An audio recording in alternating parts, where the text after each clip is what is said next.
Queridos, já estamos começando um novo mês. Na verdade, já chegamos no meio desse mês. Eu estou começando esse mês com vocês, mas já estamos aí no dia 13 de outubro. E a série desse mês que vamos conversar é o Deus que cuida. Que nós iremos conversar ao longo desse mês de outubro é o quanto esse Deus tem cuidado de nós, o quanto esse Deus tem tratado com a nossa vida, o quanto esse Deus tem mostrado que se importa com cada um de nós. E a motivação é um dos textos que eu mais gosto na palavra de Deus, que é o Salmo 121, que diz assim: Ele não permitirá que os teus pés vacilem, não dormitará aquele que te guarda. É certo que não dormita, nem dorme o guarda de Israel. O Senhor é quem te guarda, o Senhor é a tua sombra, a tua direita. Esse é um dos textos que eu mais gosto na palavra de Deus, mas se há um texto dessa forma, se o salmista escolheu essas palavras para mostrar, é porque ele aponta algumas realidades da nossa vida. Por exemplo, a realidade dos perigos na vida. Se ele fala que tem um Deus guardador, um Deus que protege, um Deus que caminha com a gente, significa que nós temos perigos na nossa vida, todos os dias, seja na área da família, saúde, seja qual for a área, nós temos enfrentado perigos. Quando nós olhamos a sociedade em si, o mundo como está, nós temos essa realidade, mas também nos mostra um Deus que tem nos guardado o tempo todo. Ele fala que Deus não dorme nem dormita, e aí na nossa linguagem mais popular, não dá aquela piscadela, não dá aquela pescada. É Deus que o tempo todo está atento para a nossa vida. E revela também que nós vivemos constantes livramentos. Se nós vivemos perigos constantes na nossa vida, e Deus tem nos guardado o tempo todo, significa que Ele tem nos dado livramentos constantemente.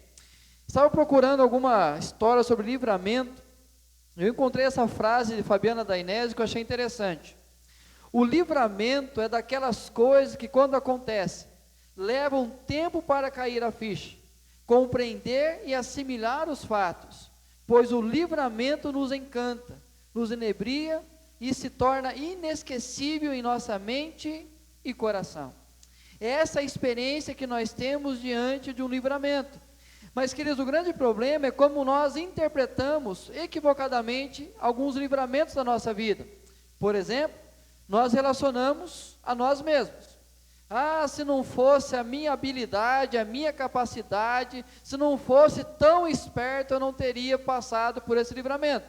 Ou se não, eu não me esforcei o suficientemente. Ou seja, de maneira suficiente eu não me esforcei. Alguma porta se fechou, alguma coisa deu errado na minha vida, e aí talvez eu não olhe como livramento, mas eu olho como alguma coisa que faltou um pouco de mim. Não foi um livramento, eu tentei fazer, mas faltou um pouquinho mais de força para fazer. Relacionadas ao acaso, não era para ser mesmo. Não era para mim isso. Ou faltou sorte. Então, em alguns momentos nós interpretamos os livramentos de maneira equivocada. Achamos que nós não fomos capazes, ou talvez fomos capazes demais, ou talvez nos faltou apenas a sorte. E aí, a vida é uma sucessão de perdas e conquistas. E a diferença entre uma e outra é a sorte com a qual enfrentamos o dia a dia. É assim que o mundo interpreta a questão do livramento que nós temos no nosso dia a dia. Ou seja, a vida tem as suas adversidades o tempo todo. Tem dias bons e dias ruins. A única forma que pode mudar a nossa vida é a nossa sorte. Ou seja, se eu acordar com sorte aquele dia, as coisas podem acontecer da melhor maneira. De acordo com a melhor maneira, entendendo que da minha vontade. Mas se as coisas não acontecerem do meu jeito, é porque aquele dia não acordei com tanta sorte assim. Mas pensar dessa maneira provoca em nós, por exemplo, na nossa espiritualidade, um ateísmo prático. Por quê? Porque eu acho que apenas a sorte ou a falta dela promoveu um livramento, ou acho que alguma coisa deixou de acontecer, eu estou sendo apenas um ateu na prática. Porque eu olho, não, isso aqui aconteceu porque eu fui rápido demais, ou aconteceu porque eu fui capaz de fazer com que isso acontecesse. Ou seja, na minha espiritualidade eu estou dizendo, Deus não interferiu em nada. Na minha vida emocional, estresse e ansiedade. Você já imaginou a vida dependendo apenas da sua própria sorte? Como seria a sua vida? Se você dependesse de tudo a sorte acontecer, a sorte sorrir para você, você acordar, colocar primeiro o pé direito, ou sair sempre com a sua roupa da sorte, o quanto que seria estressante e o quanto de ansiedade nós iríamos viver? Na questão física, desgaste irreparável. Porque se nós achamos que tudo depende de nós, já imaginou o fardo que nós temos que carregar nas nossas costas? E o mais agravante, a dificuldade em observar o cuidado de Deus. Quando nós entendemos que a vida é uma sucessão de perdas e conquistas, e a diferença entre uma e outra é a sorte, o agravante é que nós teremos uma grande dificuldade em observar o cuidado de Deus sobre a nossa vida. E queridos, essa palavra observar vai ser a palavra que vai nos conduzir ao longo desse mês. Observar. E em que sentido observar? No sentido que Jesus fala em Mateus 6, 26. Observai as aves do céu, não semeiam, não colhem, nem ajuntam em celeiros. Contudo, vosso Pai Celeste as sustenta. Porventura, não valeis vós muito mais do que as aves? É interessante que Jesus está falando aqui num contexto de ansiedade. Ele está respondendo às perguntas do seu tempo, aonde as pessoas se preocupavam com aquilo que é comer, aquilo que é vestir, com aquilo que é beber. Então a grande preocupação deles é como nós iremos sobreviver. E no contexto de ansiedade, Jesus convida aquela multidão que estava o ouvindo a passar a observar as aves do céu, aprender a olhar os lírios do campo. E ainda mais no contexto onde tinha uma solução muito simples, o dinheiro, ou Deus Mamon, como nós conversamos alguns dias atrás.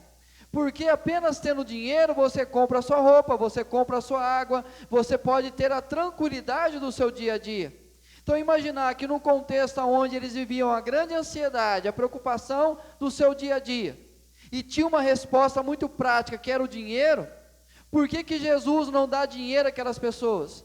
Por que Jesus não paga a conta de cada uma delas? Pelo contrário, Jesus manda que elas se aquietassem, que elas parassem e começassem a observar as coisas. Ou seja, Jesus faz um convite para que as pessoas passassem a observar. Então não era o desespero de correr atrás do pão, não era o desespero de tentar achar meios para que pudesse sobreviver, não era colocar a sua confiança no Deus Mamon, no dinheiro que pudesse satisfazer as suas vontades, mas era observar, porque através da observação, eles iriam chegar à conclusão, toda a criação tem suas necessidades, não apenas nós, mas os pássaros têm necessidade de alimento, as flores do campo precisam serem cuidadas para que elas possam ser tão belas quanto os nossos olhos podem ver. Ou seja, quando nós passamos a observar, nós vamos perceber que não somos apenas nós que precisamos de um sustento, não apenas nós temos as nossas necessidades, mas também que todas as têm supridas. Todas as criaturas de Deus têm as suas necessidades e todas elas têm as suas necessidades supridas. Ou seja, observai as aves do céu, não semeia, não colhem, nem ajuntam em celeiros. Contudo, o vosso Pai Celeste as sustenta. Quanto mais a vocês, que valem muito mais do que as aves. Observando, nós iremos perceber que Deus tem sustentado todas as coisas. Ou seja, e o mesmo é o supridor. Todos nós temos necessidades, mas todos temos o suprimento das nossas necessidades. Mas quem é o nosso supridor? É o mesmo. Aquele que se importa com os pássaros, com toda a criação, é o mesmo que se importa com cada um de nós. Ou seja, a observação nos leva à conclusão: Deus tem cuidado de nós. Quando nós aprendemos a observar, nós vamos enxergar o quanto Deus está cuidando de cada um de nós, em cada detalhe, em cada segundo, em cada fase da nossa vida. Olha como termina o texto. Porque os gentios é que procuram todas essas coisas, ou seja, aqueles que não creem e não conseguem observar o cuidado de Deus. Pois o vosso Pai Celeste sabe que necessitais de todas elas. Buscai, pois, em primeiro lugar o seu reino e a sua justiça, e todas estas coisas vos serão acrescentadas. Aí nós retornamos ao Salmo 121, que fala exatamente de quanto nós somos cuidados por Deus, o quanto nós sofremos riscos, sofremos perigos, e o salmista chega à seguinte conclusão: o meu socorro vem do Senhor que fez o céu e a terra. Ou seja, diante de tantos perigos que o salmista sabe que ele enfrenta na sua vida, ele olha para o monte e faz a pergunta: de onde me virá o socorro? De onde me virá o livramento? Quem é que vai socorrer a minha vida? A resposta é muito simples: o meu socorro vem do Senhor que fez os céus e a terra. Ou seja, o salmista tem na sua vida a experiência do livramento. Queridos, a primeira mensagem que nós iremos conversar sobre o Deus que cuida, Deus é quem nos concede livramentos. Quando nós entendemos que Deus cuida de nós, é Ele que tem dado a cada um de nós livramentos todos os dias. Abra sua Bíblia no Salmo 116 e mantenha ela aberta ou acompanhe conosco aqui na projeção.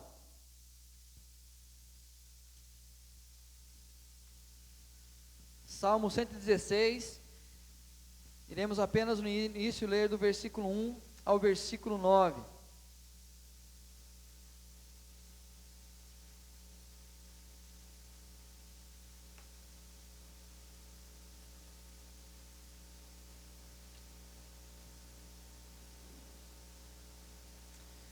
Amo o Senhor, porque Ele ouve a minha voz e as minhas súplicas. Porque inclinou para mim os seus ouvidos, enquanto eu viver. Laços de morte me cercaram, e angústias do inferno se apoderaram de mim. Caí em tribulação e tristeza. Então invoquei o nome do Senhor. Ó Senhor, livra minha alma. Compassivo e justo é o Senhor, o nosso Deus é misericordioso. O Senhor vela pelos simples. Achava-me prostrado, e Ele me salvou. Volta para minha alma ao teu sossego, pois o Senhor tem sido generoso para contigo. Pois livraste da morte a minha alma, das lágrimas os meus olhos, da queda os meus pés. Andarei na presença do Senhor, na terra dos viventes. Queridos, os teólogos, historiadores, dizem que esse salmo ou foi escrito pelo rei Ezequias, ou alguém que viu a experiência de Ezequias e transcreveu esse salmo, baseado na história de Ezequias.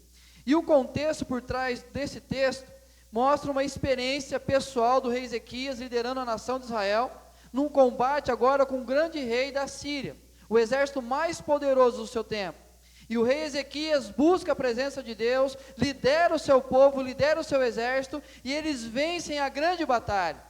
Mas o grande problema é que depois daquela batalha, o rei Ezequias adoece, e uma doença muito forte. E ele recebe a visita então do profeta Isaías. Eu imagino a expectativa de Ezequias quando o profeta Isaías se aproxima da sua casa. Ele vai orar por mim, as coisas vão melhorar. Mas olha as palavras que Isaías traz ao rei. Naqueles dias, Ezequias adoeceu de uma enfermidade mortal. Veio ter com ele o profeta Isaías, filho de Amós, e lhe disse: assim diz o Senhor, põe em ordem a tua casa, porque morrerás e não viverás. Ou seja, depois de uma grande batalha, uma grande vitória, uma grande festa, uma grande conquista do seu povo, ele enfrenta a realidade da vida, ele enfrenta a enfermidade mortal. E quando o profeta o visita, a palavra que o profeta traz é: arruma a sua casa, deixa tudo em ordem, porque essa enfermidade sua vai o levar à morte. E qual foi a reação dele? Laços de morte me cercaram, e angústias do inferno se apoderaram de mim. Caí em tribulação e tristeza. Mostra a profunda tristeza do coração do rei Ezequias, diante da notícia que o profeta lhe trouxe. Olha o que diz o reverendo Hernandes Dias Lopes: há momentos na vida em que os recursos humanos se esgotam, que o socorro da terra é insuficiente, que as portas de livramento se fecham. Nessas horas, precisamos olhar para cima, olhar para o alto, para Deus. Diante da notícia da possibilidade da morte, o que o rei Ezequias faz é exatamente isso, olhar para o alto. Ele diz: então eu invoquei o nome do Senhor, ó Senhor, livra-me a alma. Diante de uma situação que ele não via de maneira alguma poder reverter, ele não encontrava, apesar de ser um rei, recursos humanos para que pudesse mudar a sua história. Ele olha para o monte e diz: da onde me virá o socorro? E ele sabe que o socorro virá do Senhor. Ele diz: livra-me a alma. Olha a oração que ele faz. Então virou Ezequias o rosto para a parede e orou ao Senhor, dizendo: lembra-te, Senhor, peço-te, de que andei diante de ti e com fidelidade, com inteireza de coração, e fiz o que era reto aos teus olhos, e chorou muitíssimo. Ou seja, diante da notícia, ele clama ao Senhor, ele apresenta os seus argumentos, a sua sinceridade, e ele termina a sua oração chorando muito. E aí vem a resposta, a experiência de livramento do rei Ezequias. Antes que Isaías tivesse saído da parte central da cidade, veio a ele a palavra do Senhor dizendo: volta e dize a Ezequias, príncipe do meu povo, assim diz o Senhor, o Deus de Davi teu pai: ouvi a tua oração e vi as tuas lágrimas, eis que eu te curarei, ao terceiro dia subirás à casa do Senhor. Ou seja, a experiência pessoal que Ezequias teve de livramento: pois livraste da morte a minha alma, das lágrimas os meus olhos, da queda os meus pés. Ezequias passa por uma profunda experiência de livramento. Na sua vida espiritual, me livraste da morte. Ele tem uma experiência com Deus, sabendo que a notícia era: você vai morrer. Ele busca a presença de Deus, Deus se revela ao profeta, o profeta traz a nova mensagem, dizendo que ele não iria mais passar pela morte. Mas também o livramento emocional: livraste das lágrimas. Ele chorou muitíssimo, mas quando chega a nova notícia para ele, há uma grande alegria no seu coração, e também da sua vida moral: me livraste da queda. Mas é interessante que ele tem uma certeza, uma convicção de quem deu a ele o livramento: oferecer-te-ei sacrifícios de ações de graças e invocarei o nome do Senhor. Ezequias sabia a experiência que ele teve diante da guerra, que Deus conduziu o seu povo à vitória, e diante da possibilidade da morte, ele busca a presença de Deus, e a palavra do profeta traz para ele dizendo que Deus iria curar. Ele sabe quem estava cuidando dele, ou seja, ele sabe que Deus lhe concedeu livramento. Queridos, Deus é quem cuida de nós, e nós iremos falar 4 pontos na vida de Ezequias, através desse salmo, que mostra que é Deus quem cuida. Primeiro, Deus está no controle da vida, Deus intervém em nossa vida, Deus tem o melhor para a nossa vida, e Deus dá estabilidade em meio às lutas da vida. Quando nós olhamos a experiência de Ezequias, e esse salmo que nós lemos, nós vamos chegar à seguinte conclusão: Deus é quem cuida de nós. Primeiro, Deus está no controle da vida. Olha o que diz o texto: laços de morte me cercaram, e angústias do inferno se apoderaram de mim, caí em tribulação e tristeza. No versículo 15, ele vai dizer o seguinte: preciosa é aos olhos do Senhor a morte dos seus santos. E eu sei que talvez você já tenha ido a algum velório, onde um pastor leu esse texto, e dizendo que Deus se alegra com a morte dos seus santos. Quando morre alguém, um crente, alguém que conheceu a Jesus, alguém que tem um grande testemunho com Deus, e aí o pastor vai dizer assim: olha, a palavra de Deus, que preciosa é aos olhos dele a morte dos seus santos. Mas para entender um pouquinho melhor esse texto, olha como é traduzido a Nova Versão Internacional: o Senhor vê com pesar a morte dos seus fiéis.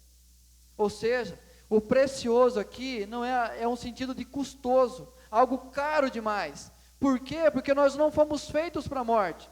Como que Deus pode se alegrar com a morte dos seus, se Ele nos fez para viver? E a morte é uma realidade do pecado em nós. Então, se a morte é a realidade do pecado em nós, é o grande preço para Deus olhar a nossa morte, ver exatamente o que o pecado fez com a nossa história. E quando nós olhamos essa realidade, o Senhor vê com pesar a morte dos seus fiéis, e é tão errado interpretar esse texto dizendo que é precioso aos olhos de Deus a morte, porque o que o salmista está agradecendo é exatamente o livramento da morte. Pois livraste da morte a minha alma.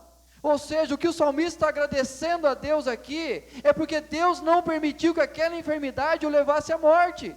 Mas Deus curou de tal forma, que ao terceiro dia ele estaria no templo, ele estaria na casa do Senhor, louvando ao Senhor, agradecendo ao Senhor. Então, ou seja, Deus é o Senhor da nossa vida, é Ele quem está no controle da vida. Quando o rei Ezequias passa pela experiência de saber que poderia morrer, ele tinha que organizar as coisas, deixar tudo no seu devido lugar, porque ele passaria pela morte. Ele busca aquele que tem a vida nas mãos, e ele busca esse Deus em oração, e Deus fala: Ezequias, você não vai morrer, fica tranquilo, porque eu tenho o controle da vida de todos nas minhas mãos. E quando eu entendo que Deus tem o controle da minha vida nas mãos dEle, eu sei que é Ele quem tem cuidado de mim o tempo todo, é Ele que tem me concedido livramento o tempo todo, é Ele que tem poupado a minha vida o tempo todo. E aí nós vamos entender em cada momento da vida, quando nós passamos a observar que Deus tem poupado a nossa vida tantas vezes da morte, mas também Deus intervém na nossa vida. Olha o que o salmista diz: compassivo e justo é o Senhor, o nosso Deus é misericordioso, o Senhor vela pelos simples. Achava-me prostrado e Ele me salvou. Já imaginou a experiência? Primeiro vamos tentar olhar na ótica do profeta, que chega para o rei e diz: rei, o que Deus revelou ao meu coração, o que Deus mostrou para mim, é que você vai passar pela morte.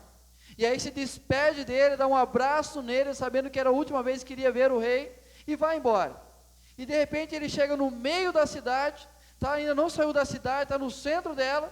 Deus revela ao seu coração: volta e fala ao rei que não é o tempo dele, mas eu vou conceder a ele o livramento. O que pensa agora o profeta? Como assim? Acabei de dar uma má notícia, e agora como eu posso entrar na casa do rei e dizer a ele que não, o que Deus revelou é diferente? Mas aí você traz para a experiência do rei Ezequias. A oração ele ora, e o texto fala que ele chorou muitíssimo. E quando o profeta traz a mensagem da cura, o que o profeta fala? Deus ouviu a sua oração e viu as suas lágrimas. Ou seja, Deus está intervindo na história agora do rei Ezequias. O rei Ezequias passa pela experiência de orar e chorar, e de repente o profeta vem e diz: Deus ouviu a sua oração e viu você chorando. Ou seja, Deus está agora agindo na sua vida, Deus está agindo agora na sua história. E me chama a atenção as palavras que o salmista utiliza. Ele fala: compassivo, justo e misericordioso. Ou seja, Deus intervém segundo os seus atributos. E atributo é aquilo que pertence ao caráter de Deus, é aquilo que é a essência de Deus. E a essência de Deus é compaixão. Conhece a nossa dor. Quando nós falamos aqui na ceia, quando o povo de Israel, quando o povo era escravo no Egito, e ele sofria no Egito, e no capítulo 3 fala que eles choravam na presença de Deus, e Deus então levanta Moisés e diz a Moisés: volta a libertar o meu povo, porque eis que eu ouvi o seu clamor e vi o seu sofrimento, e desci para libertar.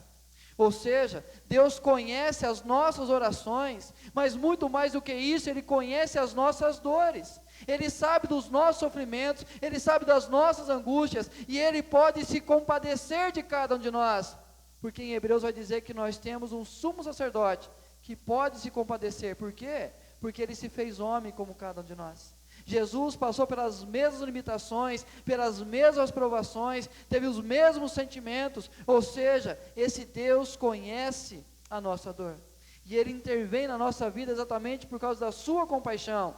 Ele sabe que nós sofremos, mas também Ele fala de justiça. evita que o mal venha contra nós. Queridos, quando nós olhamos as palavras do rei Ezequias na sua oração, Deus, o Senhor sabe que eu tenho sido fiel, que eu tenho feito tudo aquilo que é reto perante o Senhor, e o quanto com inteireza de coração eu servir ao Senhor.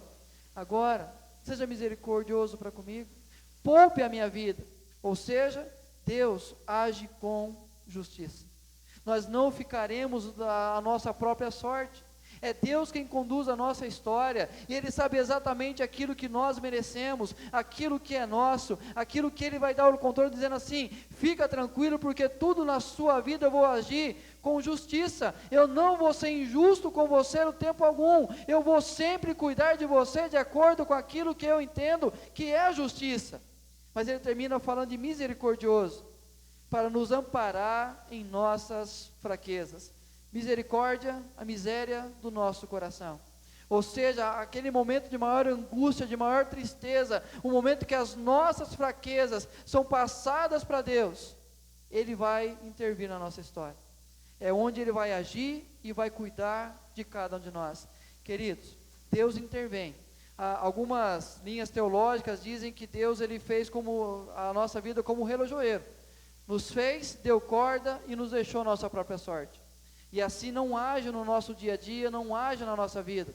Contei aqui a história de um senhor que visitou a igreja central um tempo, e aí então ele, o primeiro dia que ele foi, todo mundo o abraçou, todo mundo o acolheu, fui visitá-lo, e ele disse o seguinte para mim: pastor, a minha vida inteira eu passei em frente a essa igreja, e sempre quis entrar nessa igreja, mas o meu pai sempre nos educou da seguinte maneira: Deus não se importa com você, Deus não se preocupa com você, Ele te dá vida e coloca você aqui, e agora você se vira sozinho.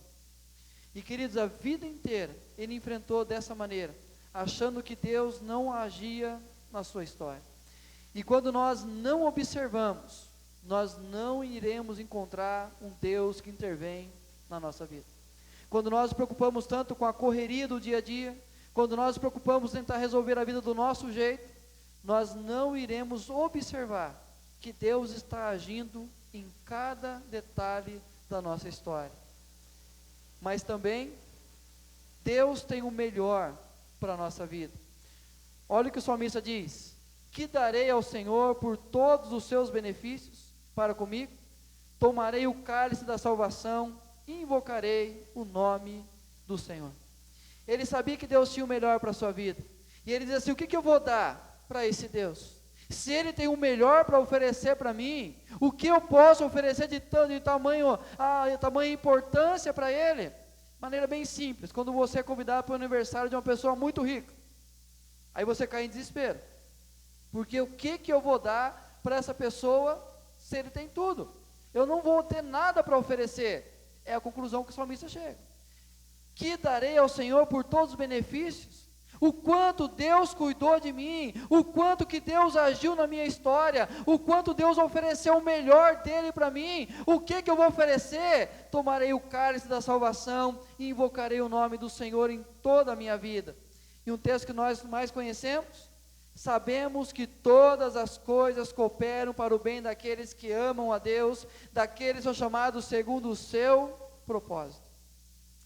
Geralmente, quando nós estamos passando momentos de dificuldades, nós usamos esse texto: queridão, tudo coopera para o bem daqueles que amam a Deus.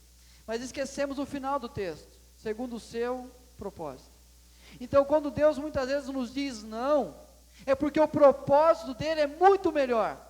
Quando nós enfrentamos dificuldades, adversidades na vida, as coisas vão cooperar para que eu desista dos meus sonhos, das minhas vontades, daquilo que é o meu anseio, porque se eu tiver aquilo, Deus sabe que eu vou me afastar dele, que eu vou me esquecer dele. Mas tudo vai cooperar para que eu possa observar que Deus tem o melhor para a minha vida. Tudo vai cooperar para que aquilo que é o melhor de Deus aconteça na minha história. E por fim, Deus dá estabilidade em meio às lutas da vida. Olha o que o salmista diz no versículo 6 ao 8: o Senhor vela pelos simples, achava-me prostrado, e Ele me salvou. Volta minha alma ao teu sossego, pois o Senhor tem sido generoso para contigo, pois livraste da morte a minha alma, das lágrimas os meus olhos, da queda os meus pés. É interessante que muitas vezes nós, diante das lutas da vida, nós tentamos o tempo todo achar alguma coisa para se agarrar. O tempo todo achamos alguma coisa para nos dar segurança. Sabe o que o salmista faz? Eu imagino ele na frente de um espelho. Ele para na frente do espelho e fala assim: volta minha alma ao teu sossego, pois Deus tem sido generoso para contigo. Ou seja, ele não está falando mais com Deus, ele começa a falar com ele mesmo. Ele começa a lembrar quem é Deus na história dele, quem é Deus que agiu na história dele, o quanto Deus cuidou dele ao longo dos seus dias. Muitas vezes nós nos esquecemos disso, em meio à instabilidade que nós vivemos na vida, as lutas que nós temos, é porque nós deixamos de ouvir e observar o que Deus tem feito com a gente. O que o salmista faz é olhar para ele mesmo e falar assim: peraí, por que você está tão instável assim? Por que você está tão desesperado assim? Por que você não consegue encontrar um sossego na sua vida? Para, observa, comece a enxergar o que Deus fez na sua história, comece a observar o quanto o Senhor tem sido generoso para contigo, comece a observar e ver que em cada detalhe da vida Deus estava cuidando de você. Ou seja, diante das lutas que eu enfrento, observando o que está acontecendo, eu vou entender que Deus está comigo em meio às minhas lutas, e a estabilidade vai chegar, e eu vou ver dias melhores. Olha o que diz o pastor Thomas Tronco: imediatamente, a sua confiança na misericórdia de Deus lhe trouxe verdadeira paz em meio à tempestade, avistando o porto e a terra firme para as quais o Senhor conduziu o barco da sua vida. Ou seja, quando nós estamos passando por lutas, e eu entendo que Deus é quem cuida, Deus é quem dá o livramento, eu preciso me aquietar um pouco, eu preciso parar de tentar me agarrar nas coisas, e passar a observar, quem tem cuidado de mim? Quem tem agido na minha vida, e quem está cada dia se importando comigo? Ou seja, olhar para mim mesmo e falar assim: volta minha alma ao teu sossego. É aquele momento que você tem que parar, dar aquela respirada e dizer assim: aquieta, porque Deus tem cuidado de mim.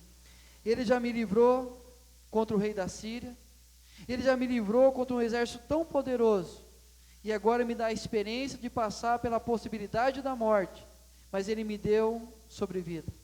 Então eu preciso apenas parar e respirar e dizer assim: olha o que o Senhor tem feito contigo, olha o quanto o Senhor tem cuidado de você. Aprenda a observar na sua história o quanto Deus deu de livramento, e aí nós iremos viver a estabilidade, mesmo em meio às lutas.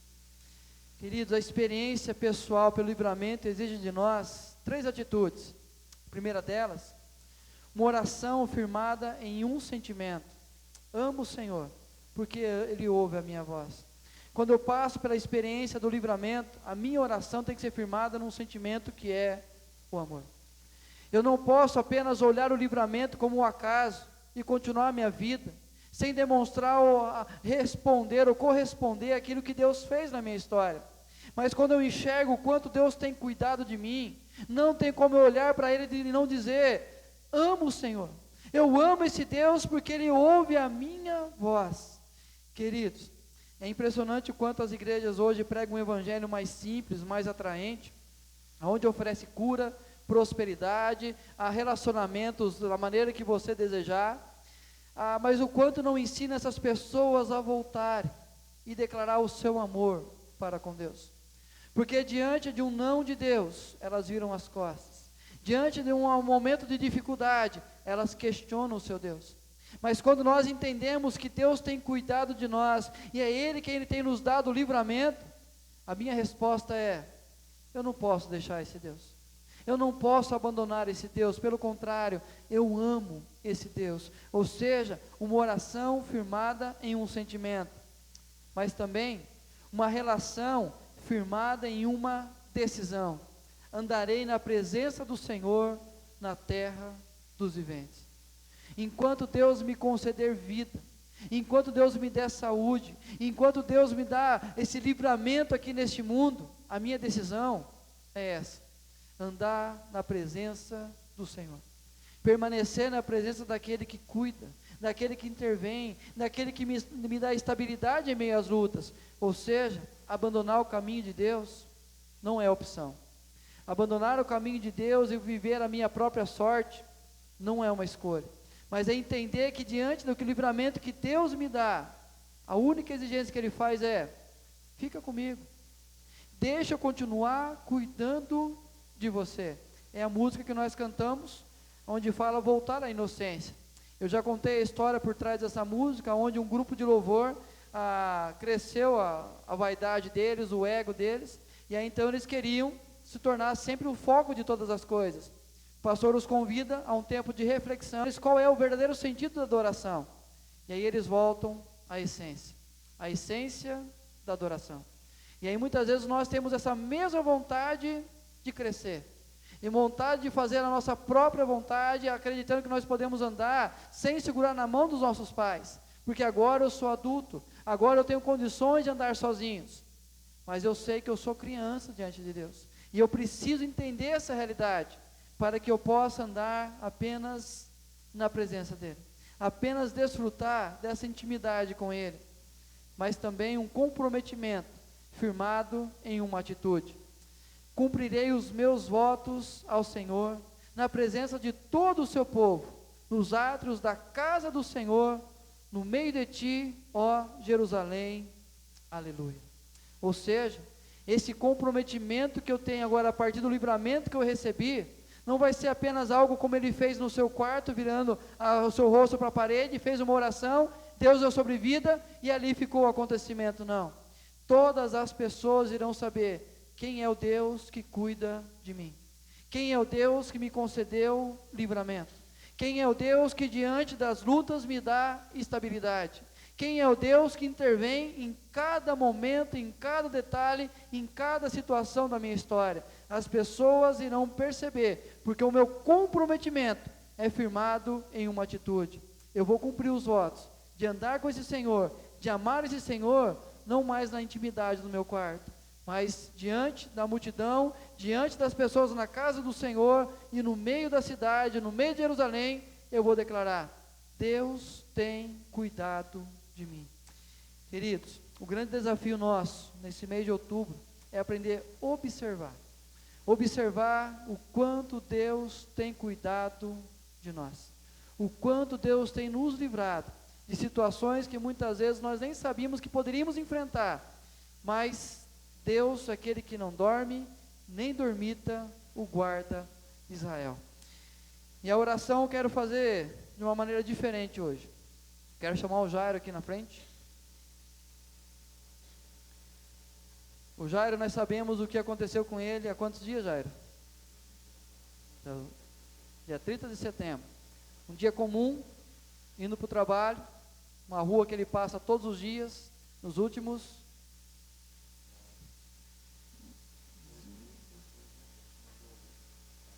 4 meses, todo dia, na mesma direção. E aí, um menino de 17 anos, com um carro, uma família, passa na frente dele, ele bate a moto, o Jairo é lançado, e ali, hoje já está bem melhor, tem apenas as marcas da queda, mas a certeza que Deus interviu, Deus agiu, Deus conduziu em cada momento, Deus lhe deu o livramento. E queridos, quando nós vemos quantas histórias como essa acontecem no dia a dia, e alguns poderiam dizer: se eu não fosse mais ágil naquela hora, se não fosse uma distração ali, o Jairo tem plena consciência que Deus deu a ele o livramento. Queridos, é esse Deus que cuida de nós. Se o Jairo está aqui hoje, é porque Deus cuidou do Jairo. E se nós estamos aqui, é porque Deus tem cuidado de nós. O que nós temos que aprender a fazer? Observar. Observai as aves dos céus. Não semeiam, não colhem, mas têm o alimento. Todos passam por dificuldades, poucos observam que é Deus quem tem cuidado.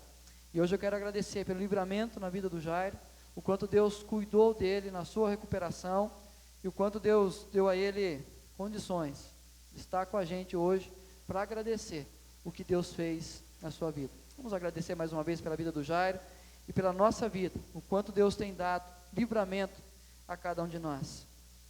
Pai, nós nos alegramos, Senhor, na Tua presença, porque sabemos sim que a vida é cheia de imprevistos, cheia de altos e baixos, cheia de dias de adversidades, mas também cheia de dias de alegria. Nós sabemos, ó Deus, que nós estamos sujeitos o tempo todo a enfrentar situações que irão fugir, ó Deus, do nosso controle, e que a nossa capacidade, a nossa força, Deus, não serão suficientes para nos dar o livramento. E assim, nesses momentos, nós iremos reconhecer, ó Pai, que é o Senhor quem tem cuidado de nós. Assim nós iremos observar, ó Deus, o Teu agir, o Teu mover, ó Deus, em nossa direção. E sabemos, ó Deus, que a experiência que o Jairo teve nesses últimos dias, ó Deus, de poder, ó Pai, diante de um acidente de moto, que sabemos a gravidade, ó Deus, disso. O Senhor o poupou, ó Deus, o Senhor cuidou dele, ó Pai. O Senhor esteve com ele naquele momento, livrando de algo maior, de algo pior, ó Deus. E assim nós te louvamos nessa noite, e rendemos graças, ó Deus, reconhecemos a Tua grandeza, a Tua glória, e o Teu intervir, ó Deus, na vida do Jairo, ó Deus, dando a ele, ó Deus, condições de estar em pé conosco hoje, ó Deus, podendo agradecer ao Senhor, ó Deus, e reconhecer que o Senhor esteve com ele naquele momento, livrando a sua vida, poupando a sua vida, ó Pai. E assim nós pedimos a bênção do Senhor sobre ele, que o Senhor continue a cuidar, continue a livrar, continue a sustentar a sua vida na Tua presença, ó Deus. E nós também, ó Pai, cada um de nós já tivemos experiências na vida de livramento, talvez, ó Deus, até nem saibamos, ó Pai, de momentos que nós poderíamos ter enfrentado acidentes, enfrentado situações contrárias, adversas, ó Deus, e o Senhor tem poupado a nossa vida, e em meio às lutas que o Senhor tem permitido que nós passemos por elas, ó Pai, o Senhor tem nos dado estabilidade, porque nós entendemos e podemos observar que o Senhor é quem tem cuidado de nós, ó Deus. Não nos permita distrair, ó Deus, com Deus mamon. Não permita nos distrair, ó Deus, com as preocupações da vida. Mas nos ensine a observar as aves do céu e assim entender a nossa importância e ver que o Senhor tem cuidado de nós, ó Deus. Fortaleça a Tua igreja para a Tua honra e Tua glória, Pai. Em nome do Senhor Jesus.